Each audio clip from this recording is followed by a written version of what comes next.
I'm Wes Otis. Welcome to Agents Dossier, episode number 29. I have some wonderful players with me, and let's find out who they all are. Let us start with Saint. Hello, I am playing Norman Morales, and he is being haunted by a ghost in the machine, but he doesn't know that yet. Hello, I am Pooja, and I'm playing Robin Porter, who is diving deep into parent-teacher politics in a way that she never thought she would, nor had any desire to do. Hey y'all, I am Mac. I am playing Wanda Sims, and that's all you need to know.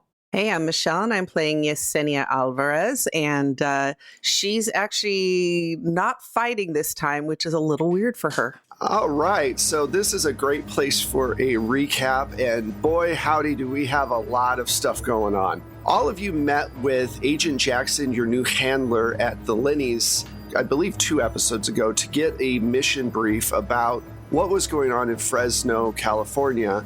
At Washington Middle School, there had been 5 people who have just disappeared, vanished for some reason, usually at night after a sporting event. You dug a little deeper and you found out that the leaders of the PTA were Bree Baker, Tiffany Rogers, and Summer Westfield, and they seem to be the power behind the PTA and really pushing for what is great for their kids, not so much what's great for the school in general.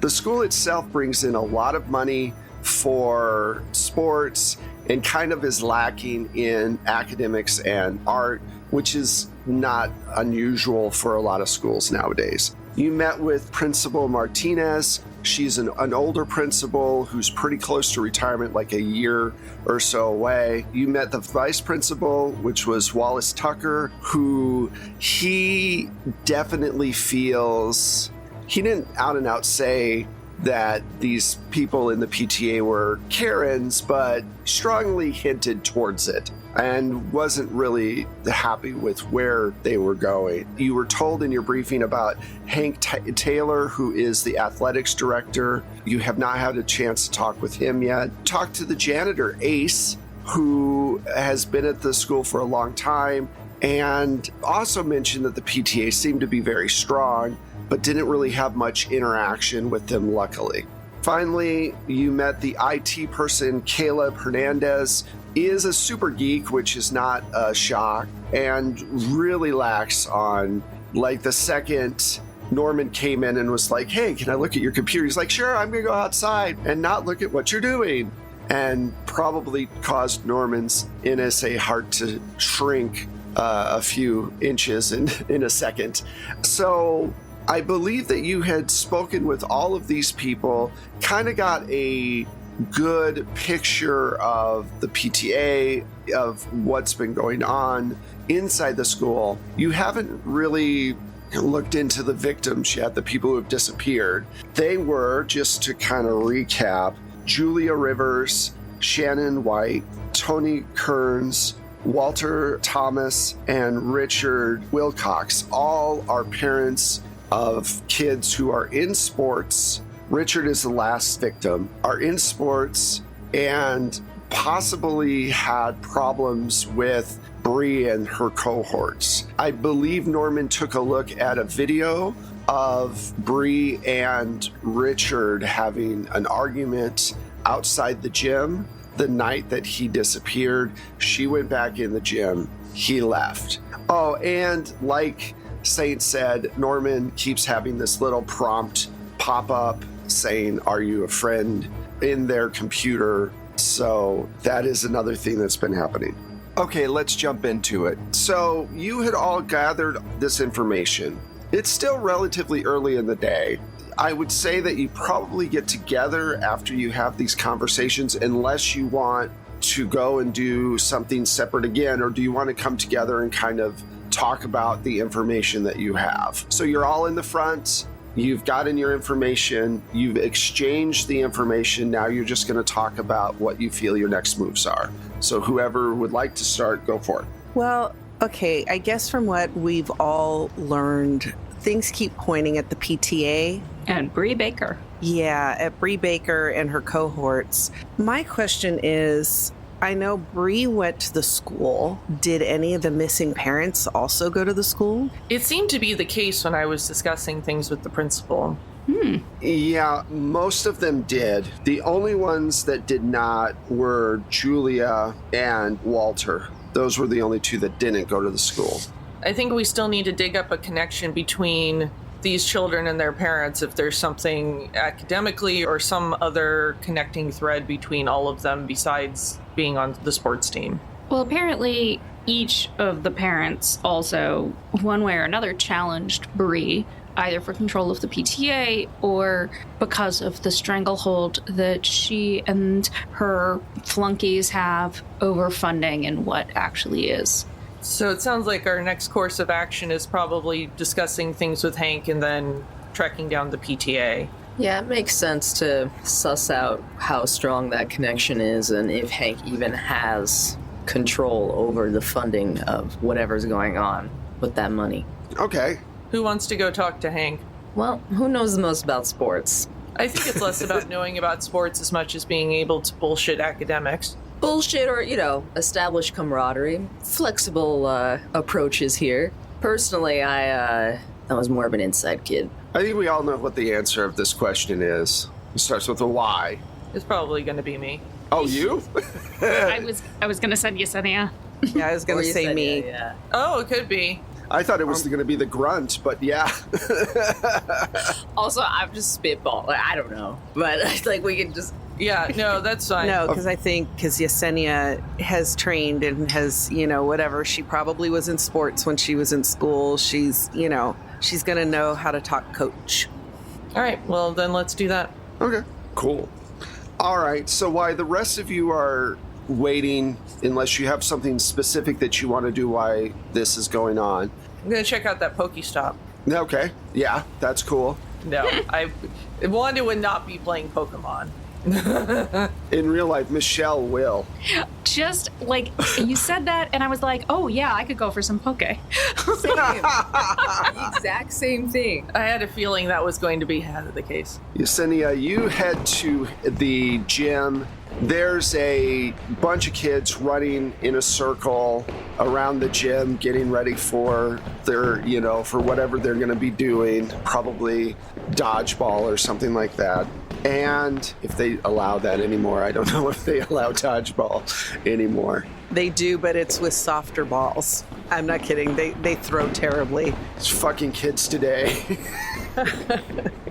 When I was a kid, they used rocks. No. Bowling balls. I know. That was the joke. Softer balls just means it was another reason they got to cut the days on the school nurse, right? Yeah. Like, if kids aren't getting hurt as often, they don't need to If have they're a not nurse. getting concussions all the time. It's a conspiracy. It's a conspiracy. This is the real conspiracy we should be investigating. So, as I said before, Hank is an older gentleman, probably has been here for like 30 some odd years. And he's got, he basically kind of looks like if, he's older, a little bit overweight, but still looks relatively fit. He's got on shorts that might be a tad too small and a white shirt, polo shirt thing. So he's kind of a walking stereotype. And he's got a clipboard and he's watching the people and he clocks you come in and he walks over to you and says, "Hi, can I help you?" Hi, are you Coach Taylor? I am. And you are? My name is, I forgot what our pseudonyms are, so insert pseudonym here. I'm with the district. We are just trying to interview people at the schools, find out more about the schools so that we can possibly get you guys some more funding. So we're just trying to find out, how's communication at the school? How involved are the parents? How, all sorts of stuff. Well, I mean, sports tends to do fine. We have a very strong PTA that brings in a lot of money through different fundraising activities. Also winning a lot of different state and regional trophies helps us bring in cash as well. I would say that the sports parents are very invested in making sure that their children are at the top of their game. So, yeah. I know the PTA is involved with fundraising, but how much more are they involved? He kind of looks around as if there's going to be a camera somewhere around, and then he yells, "Sarah, pick it up!" and turns back to you and says, "Well, we have certain parents who are very involved. They will call to make sure of certain things that most parents don't, like whether or not their kid is going to be started or not, or be the first person, or..." Of course, yeah. The parents with the more athletically inclined kids tend to be the ones that are more demanding. Everybody's supposed to get a chance to get on the court or field to play, which I agree with. I think that we should be letting kids get out there even if they're not at the top of the food chain when it comes to sports, but that upsets the kids who are really good. If one of these not so great sports kids gets out there and messes up the game, it can ruffle some feathers. I can see that. Little league parents and all, that kind of a vibe. Do you know how many kids go on to get scholarships for sports and get denied because they find out that they lost an 8th grade basketball game? 0. But according to his parents, it matters. So your guess is as good as mine. I just roll with it because it is what it is.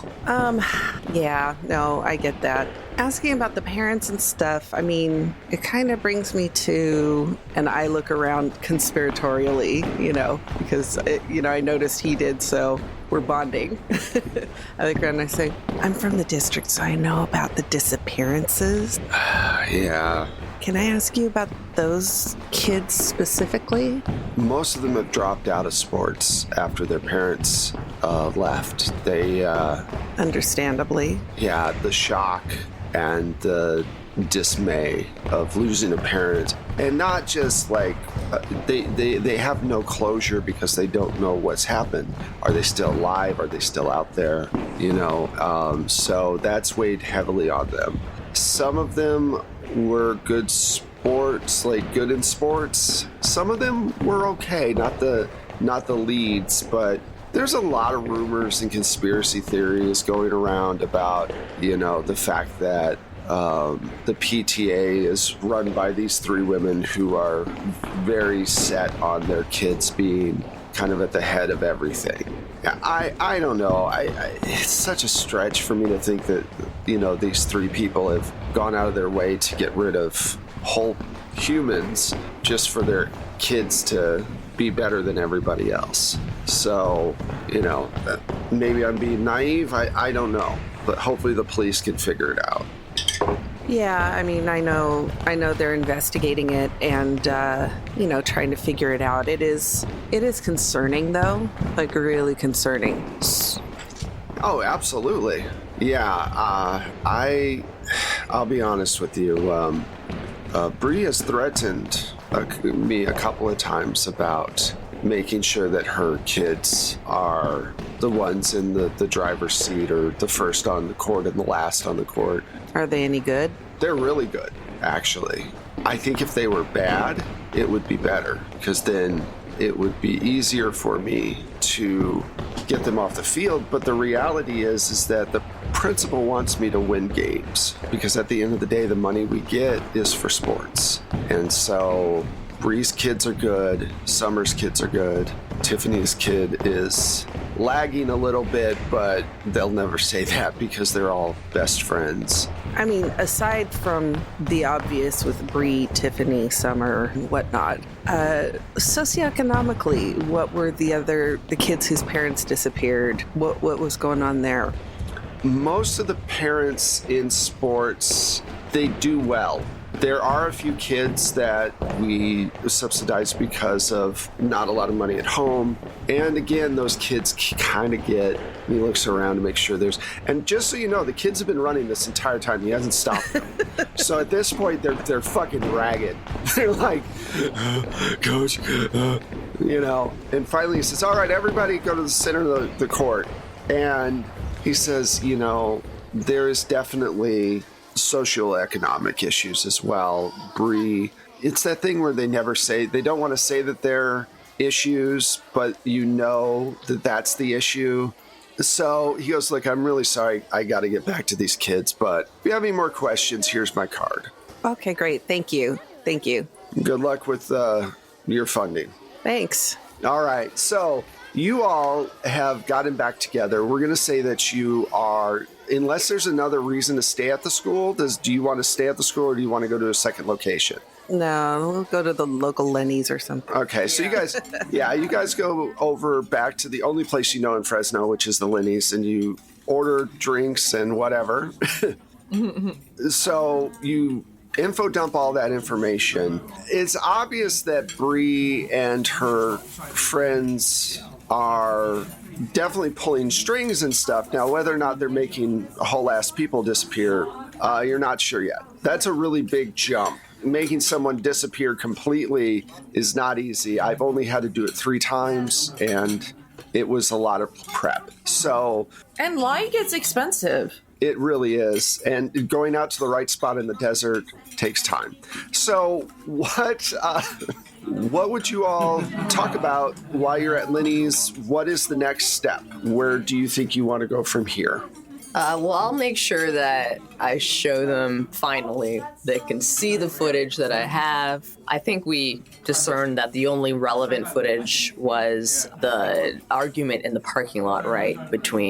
And now I know that was Richard? Was that Richard and Bree? Yes, Richard was the last one. That's the one that was the easiest one to find. Oh, did we find out when the next big sporting event is? I just realized that was... I'm going to say yes. Good info. That's probably something that you would have asked. So the next big sporting event it's winter. They're doing basketball. So it's probably this coming weekend, Saturday night. All right. So we're going to probably want to prep to stake that out. And the basketball trophy that got stolen from the school? Right. Oh, we had actually skipped over that. Yeah. Forgot about that. Yeah. So the basketball trophy was from the 80s and was for the championship for the entire school. It didn't have a particular name on it, but it did go missing. Does that coincide with when Bree was at the school, or is this prior to her? It coincides. And was the championship boys or girls? Girls. And when Bree was on that team? Yeah. Were the other girls on the team as well? Summer was, Tiffany was not. And Tiffany is the one whose kid is not great. Right. Yeah.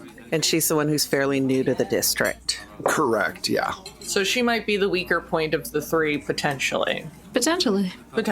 Well, yeah, potentially. I mean, they said that things changed. Like, Bree was always kind of a tyrant, but it got significantly worse when Tiffany entered the picture. So rather than her being the weak point, she may be the catalyst. So Tiffany wasn't on any sports team? She was in soccer, but this was back when, soccer's bigger now than it was back then. I think we should contact our handler and see if they can dig up any more information about these women, any kind of potential criminal records or dealings with the police, and potentially go and stake out their homes. Agent Jackson can get you that information relatively quickly. And I'll just tell you now, basically, Tiffany has a couple of speeding tickets, and that's it. Bree has some incidents where she loudly wanted to talk to a manager, but these were just things that were reported on in she wasn't arrested, but it was put in the log as like, hey, this person caused a problem at a particular coffee place or whatever. Have any of them been in a viral video? No viral videos yet. But they are candidates, definitely, from what you're seeing. They are totally candidates for that. Are they all married? Yes, they are all married.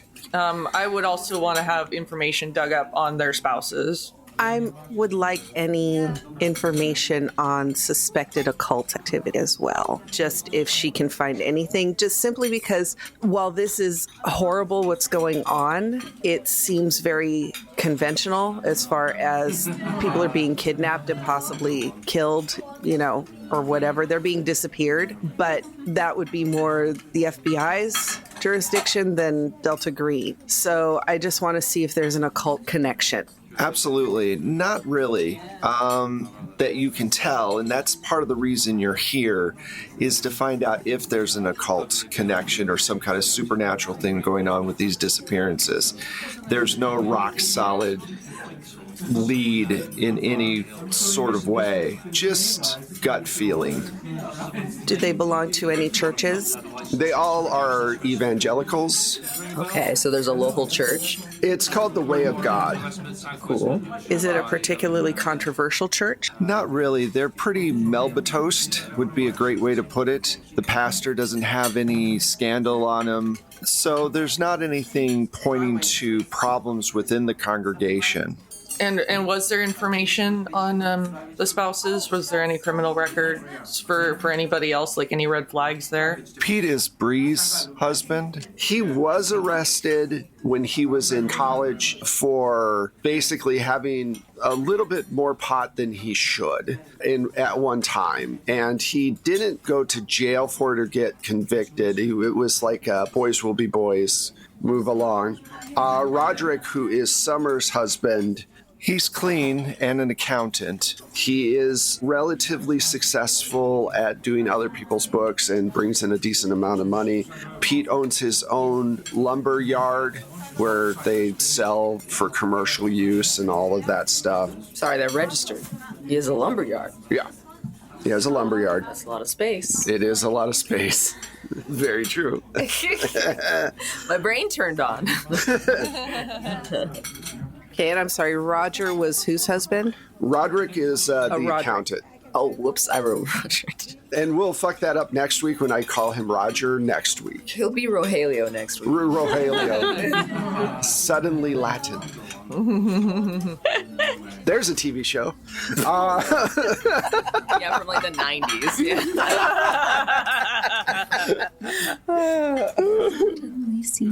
It's funny.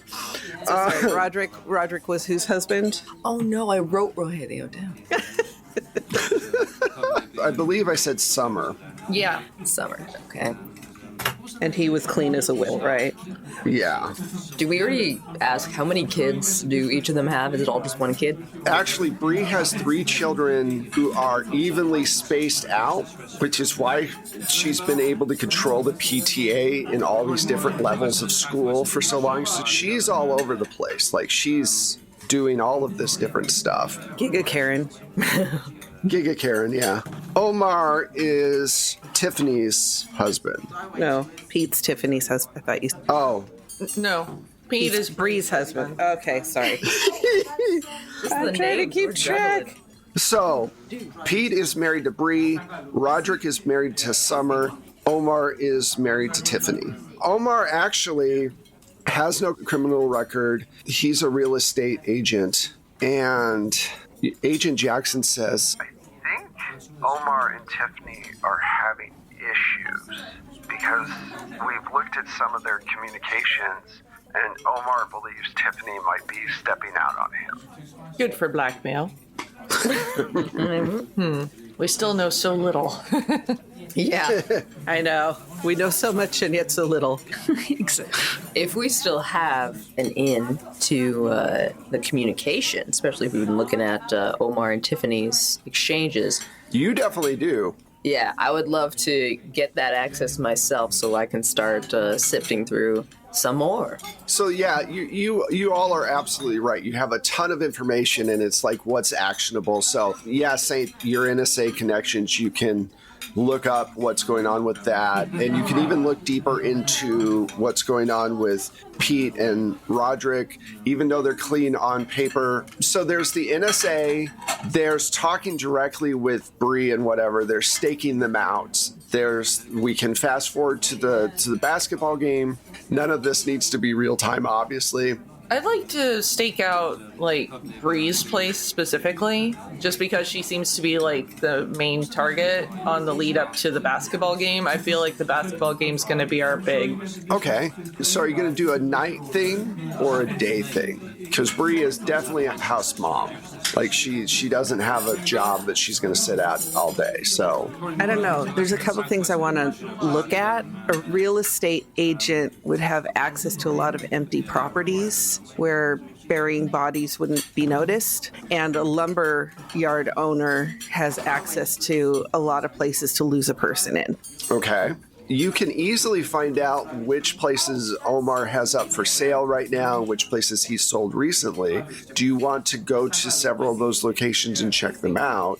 And do you want to break into the lumber yard at night and look around? I definitely want to be around for the lumberyard stuff because I do have a bit of heavy machinery knowledge. Okay. That I've never been able to. Like, oh, it's my time. And then also, I think before we go anywhere, I can do a check on their emails and communications to see what's the best time, so we won't have to flounder around that. It's like, I was thinking that would help us schedule out when we hit, right? If we can tell, what's going on there. I'm willing to do the first roll of the episode. All right, so go ahead and give me your computer roll.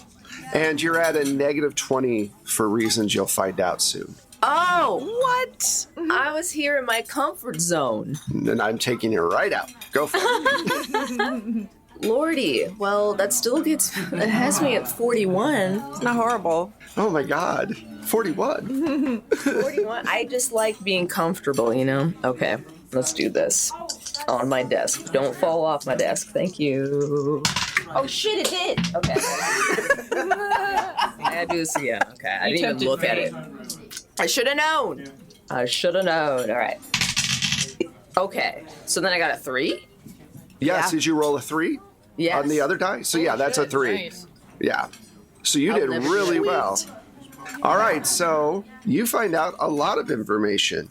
Omar has been renting one of his own properties and has been staying there, it seems, several nights a week. He also has several properties that are up for sale that he doesn't seem to be pushing very much. You also find out that Roderick has been speaking with offshore banks recently and moving a lot of money around that is not coming up on the regular channels, but because you critically succeeded, you have found those interactions. And Pete has been looking for a buyer for his business as well.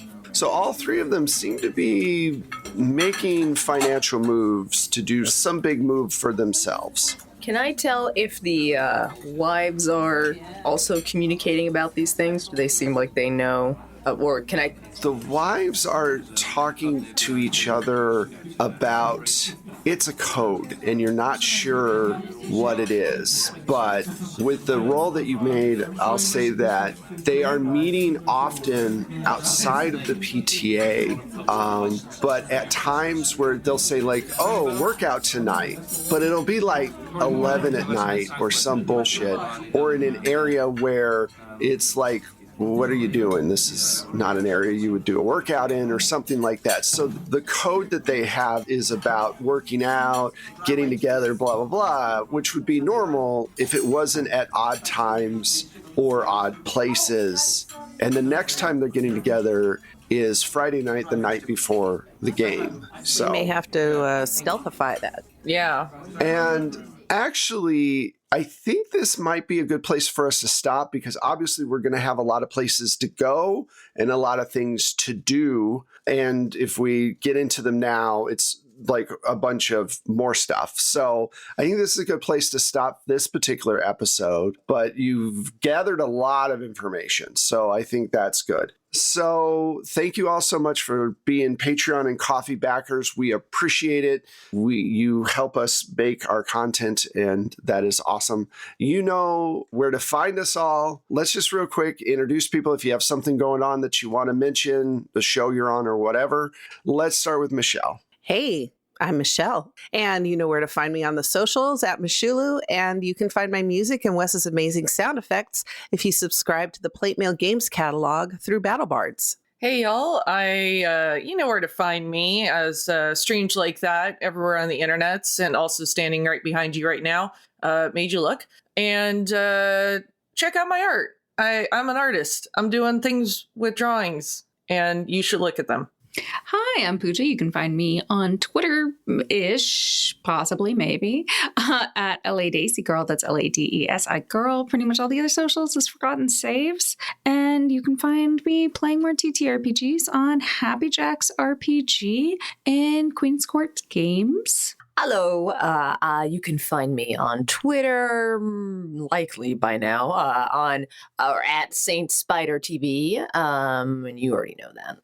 Yeah, and I might be playing another game right now. If so, check that Twitter I just told you about. Yeah. So thank you all so much. We appreciate it. We will see you next month with more Agents Dossier. Have a good whatever time this is playing. Bye. Bye.